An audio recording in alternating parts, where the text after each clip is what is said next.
The Big Sister Experience is here to share honest conversations and insights around life, mental health, and well-being.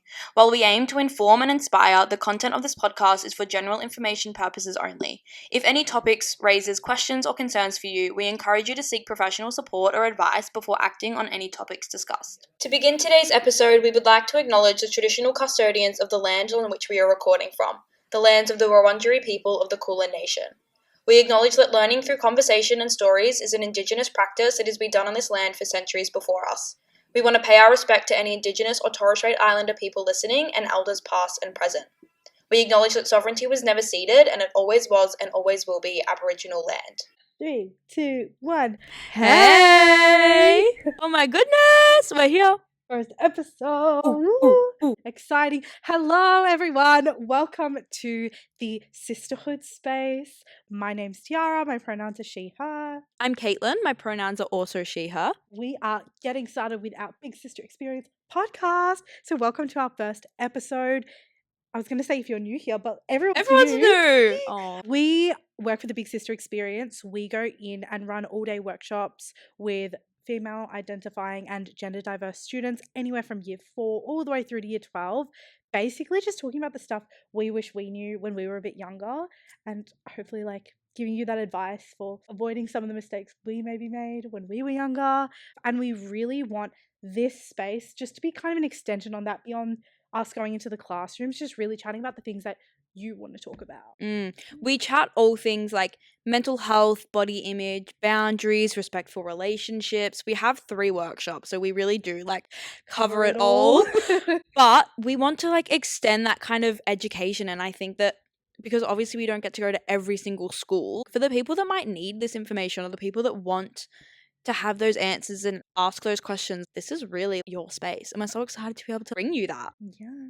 I also want to acknowledge as well, it might sound gendered, it is a bit gendered, but it's more that we come as the big sister figure, kind of giving you some of that advice. But whether you're watching, whether you're listening, we really want you to be able to show up in this space as yourself. You don't have to be female or female identifying. If you just want some advice, like we're here. We just want to chat and just really talk about some of that stuff. So that being said, we're the big sisters, you're in the space. Welcome to the Sisterhood Space. Exciting. Amazing. Alrighty. How are we feeling? I'm keen. Me too. I think we've been waiting so long to really get this going. So I'm really excited. I'm just excited to like chat.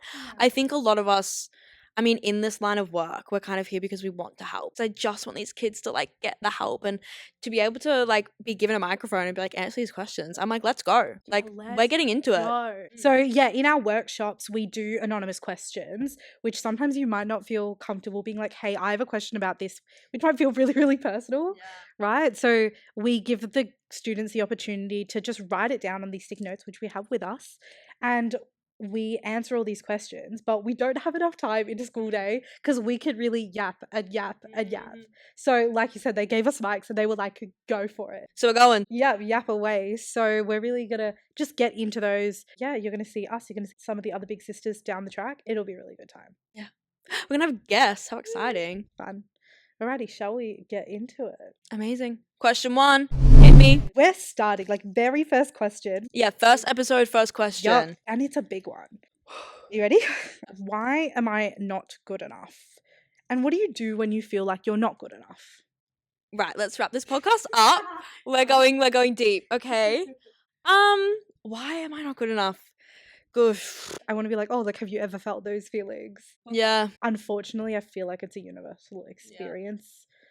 And it sucks. The phrasing of why am I not good enough just like hurts to hear because it's coming from a lens of acknowledging already of just like that genuine belief of I am not good enough, and they're just like, but why?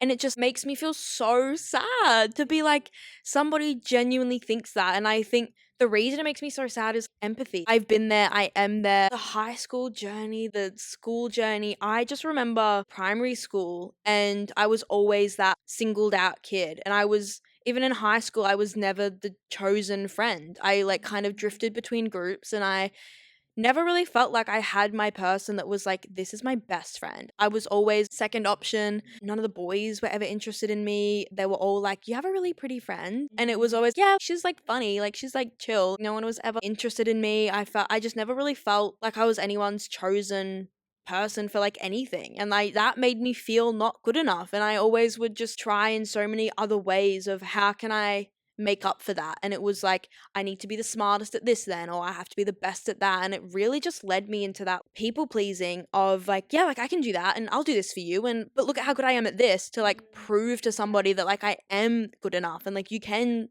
choose me for this and I am like this. And relying on that external validation, it has taken me a while to unpack, and I am still there. Honestly, in therapy last week, I was like unpacking this. So it's a journey. Yeah, it literally comes back to what you said about it's that external validation. The short answer, why am I not good enough? It's because you are seeking that external validation when you either feel like you haven't had any or that's all you got, so you keep chasing that. And it's brutal. Like, I think so much of what you shared, I really, really relate to, of feeling that need to like prove yourself. Because I think I grew up feeling like I was always second best or getting compared to the people around me, either whether it was teachers or just other people having to say something. If you hear it like 2 or 3 times and you're like, yeah, you're like, oh, wait, maybe there is something wrong with me. Maybe I'm the problem because people keep saying it, right? Like, that's why I'm not good enough.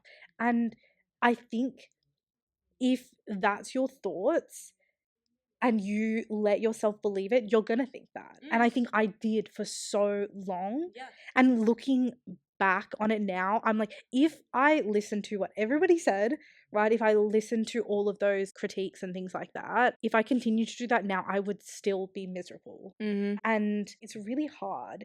And we get this question so often in workshops. And like I said, I just want to give like our young people just the biggest hugs, because I'm like, oh, like, no, like I promise you are, like you're so amazing. You can't see it when you're not being told it, and when you're relying on it from other people and from everyone else. And as much as we can sit here and say like you are enough, you could have like hit me across the head with a bat as a kid and been like, you literally could have screamed in my face and been like, you are enough, like, oh my god, and listed all of these things and told me everything. I would not believe it. I absolutely would always be like, you are so stupid. Like, obviously not. Your inner critic was so high. You couldn't have told me anything that would have changed that mindset. And I think that's why this question is just so hard, because like I know that feeling, and I know people saying like, oh, but with time and with this, and it's like it just doesn't change that like upset and that real kind of feeling of isolation and that like sadness. And my only advice in that situation is, for me, I wish I had worked out how to get out of that sooner. I think also, you know what makes it difficult as well? When you're in school, right? You are also like low-key like competing against everybody else academically. Like, that's what the whole system is. So of course you're gonna think that way if that's the way the school system is structured. You're watching your scores and comparing yourself to your friends. And Or even like, did you ever have those people like everybody would get their scores back and they'd be like, oh, what did you get? And then just so that they could one up you. It's like all of those little factors make a difference. or even the people that would be like, oh, what did you get? And you'd be like, oh, I got like a 78. And I'd be really proud of it. And they go, I only got 85. Shush. I don't want to hear it. Yeah. But I think there are so many external factors that set up why these mentalities happen. I feel like the school system, the life system, doesn't pay enough acknowledgement, attention, celebration to differences. People learn differently, people study differently, people are different, right? But instead of celebrating it, I feel like a lot of times we're put into a box, and if we don't meet that criteria, then we don't feel good enough. Yep. And it's hard, it sucks. And I think so often we're told, oh, like, get over it, like you'll be fine when you're older. I think you'll be fine when you're older if you put those mentalities, those strategies in place to feel better. And also, you'll feel fine when you're older, but then you get older and there's a new set of challenges. Exactly. I was literally having a conversation with a friend last week about like, it's not that life gets easier, it's that you get better at dealing with the harder things. And that's because you're putting those strategies in place, those tips in place, those tools in place to make sure that you have those supports, internal and external, around you to be able to do the things you need to and have to do and want to do. So when it's like, why am I not good enough? I'm thinking of like little baby Caitlin. And I'm just like, what do I wish she had have been told or she had have known? And I think it's that thing of like, nobody could have told me anything at that time that would have changed it. But I look back and I just wish I had started like working on myself in little ways that would have helped at the beginning, instead of like leaving it so late, or instead of like genuinely internalizing it and believing it, of like, find those things you are good at. Like, I was really good at soccer, so when I was playing that and I was good at it, I felt good about myself because I was good at it and I knew I was good at it. Find those things that you are good at and like keep up with those, or find those things that you really enjoy and do those things you really enjoy. And if you love reading, just like read for a bit and like get lost in that world and like and sit and enjoy it. Or if you love doing those things, like really just kind of soak up that enjoyment and like allow yourself to do those things that you love and like feel those good feelings. 100%. And I don't even think you need to like be good at it to enjoy it. Yeah. I love like singing and dancing. Can I do either of them? No. But will you hear me screaming? Yeah, all the time, because it's what I like to do. And I think at the end of the day, it comes from within. What do you like to do? Not what you think everybody else wants you to do. Like, I know you touched on like the people pleaser tendencies. I know that runs so high for me as well, right? And once you start trying, like actively trying to lower those voices and heighten your own, enhance your own, and listening to what you want, what comes from within, that helps you build up that, not even just confidence, but like self reassurance to start like lulling some of that inner critic that is saying that you're not good enough. Yeah. And even thinking about who you're surrounding yourself with. 100%. You might be feeling this way because that's internally how you're speaking to yourself, but are you internally speaking to yourself because your friends are all kind of subtly making these jokes or these comments, and are you taking that on? And like, if you're hanging out with friends that make you feel not good enough, red flag. Like, your friends should make you feel good. Your friends should lift you up and support you and care about you and want the best for you. And if the people you are surrounding yourself with do not make you feel good, take that as a sign that they are not your people and seek out those other people. I know in school it is so difficult, but like, find those connections. Do you enjoy that sport? Do you want to join that club? Do you want to hang out in this area instead? For me, when I was in high school, I had like a good group of friends and we were all pretty chill, but like I said, like I wasn't like anyone's best friend. And I kind of just came to a place of like, I know that I'm not going to be best friends with these people and I know I'm not going to hang out with these people. So I just kind of waddled my way along. Instead of having that expectation of like, I need to be someone's best friend and I have to be the best, I was like, we're friends for now. And honestly, this is fine.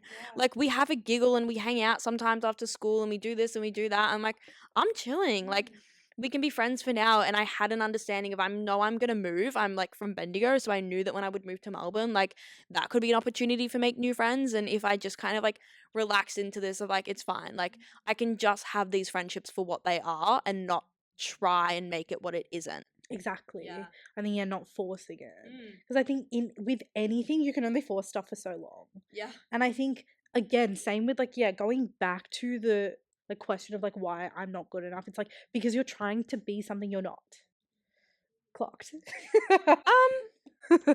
Yep. But I think that's why when you feel good in the things that you're doing and it feels more natural, it can lull some of those negative ideas. But also, in saying that, like, that exists as well as like sometimes you got to get uncomfortable. Like, you got to get out of your comfort zone to figure out what you want and what you need. And so that might be like your comfort zone might be, I'm okay with the people that I'm around and I feel like comfortable, like I'm fine, but I know I could be happy or I could be happier if I maybe like took that risk, like step out of my circle, meet new people, which for me terrifying. Join that club, try out for that sport. Like doing all those things that in the moment might feel a bit uncomfortable, but you're not going to regret it. I think so many of my great friendships have come from things of when I quit my job, I was like, well, I actually hate this job and it's making me really upset. And so I quit and got another job. And now with this other job, I have like the cutest little coworkers ever. I'm like obsessed with them. And I found my friendships through doing that like tricky thing. And I knew like I had to do that for myself, but like I did it. And I'm like, oh my God, like love you guys. Yeah. And I think, sometimes it feels tricky in the moment, but wait for the result, stick it out, and have a bit of like patience in the fact that who knows what's to come. Yeah. I mean, I say this in workshops all the time. My number one lesson I wish I knew earlier is genuinely to be kinder to myself. Yeah. Trust me, I get it sounds cheesy, it sounds cringy. I know because I felt that way Mm. before as well. Because what you were saying before about like not being anybody's first choice or not being feeling like you're anybody's best friend, like I can relate so much. And what switched me was, I think to other people it might sound sad, but I became my best friend. Because at the end of the day, you're going to meet so many different people, you're going to have amazing people in your life, but the only person you are constantly with 24/7 nonstop is yourself. So learn to like that person, right? Get to know Get to them. know them, Yeah. right? Figure it out. And it's genuine like dating yourself. And that can really help because we treat everybody else so well. Like we're so good at showing empathy, kindness to everyone else, but to ourselves we're like, oh no, it doesn't matter. Like doesn't matter. But that neglect is what keeps this question so alive. Yeah. And amongst so many students, so many people, no matter your age as well. So I think just be kinder to yourself.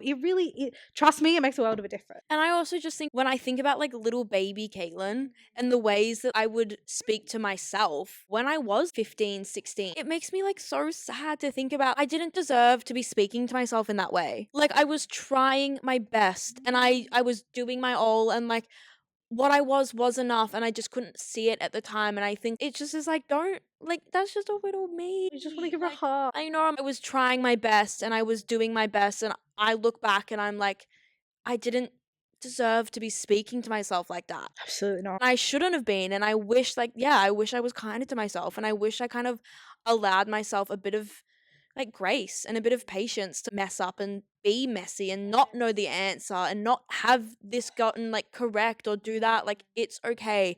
Nobody knows what they're doing. No. Like, it just like have a bit of patience with it and like allow it kind of thing.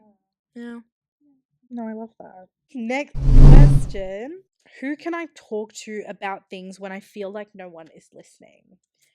So I feel like off the bat, this question is basically talking about, I think, two separate things. One, it can be just like, who are those support people in your life? Yep. I feel like, your friends, like the people you just want to go to and tell everything.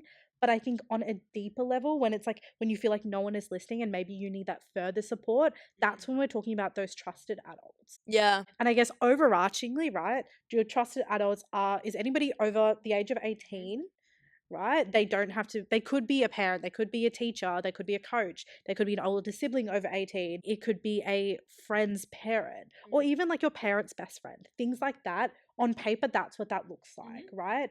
But if we're talking about what a trusted adult feels like, yeah. I always just think of like, they're not necessarily the fun parent. They might set rules and they might say no, and you might be like, oh, like, you're such a party pooper, blah blah blah. But like at the end of the day, having that awareness that what they are telling you can and can't do is because they genuinely have your best interests at heart, and they genuinely are trying to keep you safe, and they are saying no for a reason. You might not be able to process that, and you might not be able to like understand that, but when you look at it, you're like, yeah, like, you can see that they actually do care about your like safety, and they're not just saying yes to everything, and they're not like necessarily like really fun and always like down for anything. Like, they have to set rules sometimes. Yeah. But also in that, they also care about your feelings. So if you tell them something that's bothering you, or if you tell them something that like feels really personal or vulnerable to you, they are going to care and they are going to listen. Gonna like believe in it and like actually help you and hold you through that and like take that journey with you. I think if you're lucky, those are your parents. Do you know what I mean? But for a lot of us, the adults in our lives, our guardians, our parents, are doing the best that they can. And unfortunately, sometimes that might mean that they don't show up for us in the way that we want or need, right? But that's why your trusted adults can go beyond that as well. And so if you don't feel like it's somebody within your home, there are so many other options for who you can go to. You also have different trusted adults for different things. Yeah. Maybe it's like you're having a problem with a teammate, go to your coach about it. But maybe you're having trouble at school, go to your teacher about it. Maybe it's like friendship issues and maybe you don't want to talk to your parents or your guardians about it.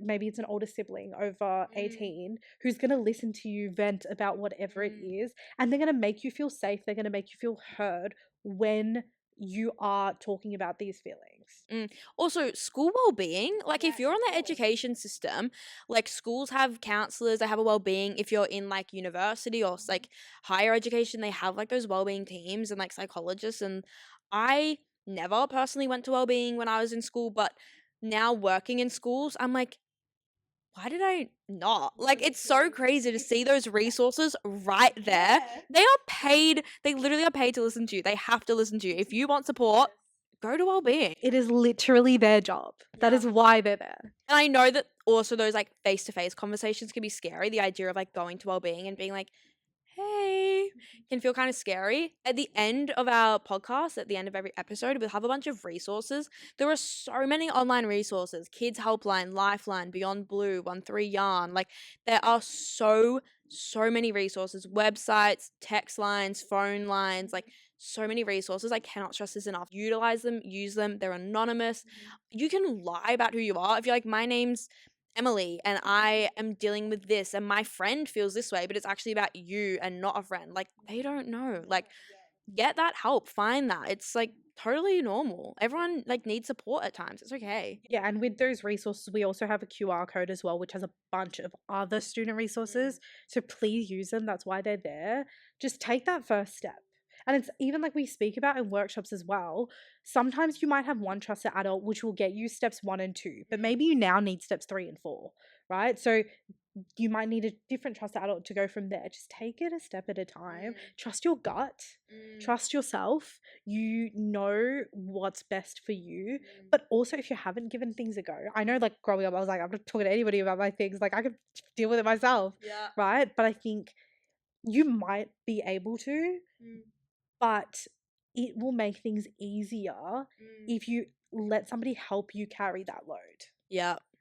It might not fix it, you might not get a solution, but just being able to like lift that weight off your chest and be like, just hold that, like you just feel so much lighter. And it's like, thank God I don't have to like carry that around anymore. You can just like put it down for a minute. Yeah, and your people are going to want to help you Yeah. in the same way that you would show up for them. Yes. I think that literally comes back to the first question of the way you show up for others is how you should be showing up for yourself, and understand that the way you show up for others is how they will show up for you. Yeah. And if they don't, They're not your people. yeah. So, We did it.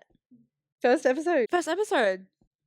2 questions in, 1 episode down. I'm excited. Infinity to go. We're really excited. Infinity. Whew. We've got a busy schedule. No, I can't believe it. I'm excited. I just like am still in shock that I've been given a microphone and I get to like sit and chat. They really went, off you go. I know. I love it. It's quite exciting. But before we leave you, we really want to just end all of our episodes with what we call our leaves and our loves. So, I'm so excited for this. what are you leaving this week? This week I am leaving self-doubt and leaving like holding back. I feel like when it comes to like feeling not good enough and like those feelings, I really, as much as I want to say like I'm over it and it's a journey and I'm good, like I'm not. And it is a journey and you kind of always feel those things. But I think this week I really want to leave that like self-doubt and that real like inner critic and that inner monologue. And I'm leaving that like harshness on myself. I'm leaving that. What about you? I think I'm definitely leaving that. But since you already said it, let me think of something else. Stole it. I'm leaving thinking that I'm the exception to like getting help or like asking, you know what I mean? Like anybody else can ask me for help. I'll be there for you. But as soon as I need it, I'm leaving thinking that like, no, it's fine. I'm good. Like reaching out for that support. Like that is what I want to take. I want to leave thinking I can handle everything by myself. I'm leaving it. Yeah. Yeah, it doesn't make you weak for asking for help. Yeah. And then what I'm loving, honestly, therapy. Period. I have recently gone back to therapy. I have not been since I was in high school. And I just was like, I need it. I need to go back. I need like this support. And I am loving it. As much as it is like very, like she's just kind of like handing it back to me of like, can you see this? I'm like, yes. Okay. But no, genuinely loving therapy, loving being able to, like have that weight lifted and like share that load and like have someone help me through that and like have it kind of not just all on me. Like I am loving therapy. Yeah, I love that. I'm loving like being a friend to myself. I love the people in my life and I'm so grateful for them, but I'm also grateful that like I'm one of those people. And I think no matter what life throws at me or what challenges I face, like I know I'm going to take care of myself with kindness and just be a bit gentle. Like you said, like think of like the younger version of myself and I'm really holding her. Oh my god, with my braces and my freckles. Oh, so cute. But yeah, it's like just treating her with that gentleness. And I'm just loving that because I think it's just made such a big difference in my life. And I feel like this sounds so cringe. Like, what are you on about? But trust me, try it. Try it and then tell me if I'm wrong. Yeah. Like, please prove me wrong because you won't. Yeah. But no, I just think it's just really nice because I feel like I'm always giving myself a hug. Oh. Well, if you have listened to any of this advice, if any of this has like resonated with you, or if anything you think like your friend would love to hear it, or they like want to get some help, or they have a question they want, like share this, comment, like, rate, subscribe, all of the things. I don't even know how many there are now. Yeah, if you're listening, if you're watching, like thank you for joining us from the start of our journey. We're really excited for this and we really want it to be your space. And yeah, just have a yarn with us. We really want this to be for you. So like we said, if you have any of those questions, please like leave them in the comments below. This is literally our day job. We do this in and out. Trust me, you won't be the first person to ask this question. You won't be the last. So please, you might not just be helping yourself, you might be helping other people too. We have Instagram, TikTok, Facebook, all the things. Like send us a DM, anything. We just want to hear it because like we said, we want to make this your space and we mean it. So thanks for being with us. If you've been in our workshops before, you know about the whoosh of love, but we are going to end our episodes with just a bit of a whoosh, sending you good vibes, good love. Ready? 3, 2, 1, whoosh! Bye! Here are some resources for further support. Lifeline 131114. Beyond Blue 1300 224 636. 1-800-RESPECT 1800 737 732. Suicide Callback Services 1300 659 467. 13-YARN 139276. Q-Life 1800 184 527. Kids Helpline 1800 55 1800. There's a QR code for further resources.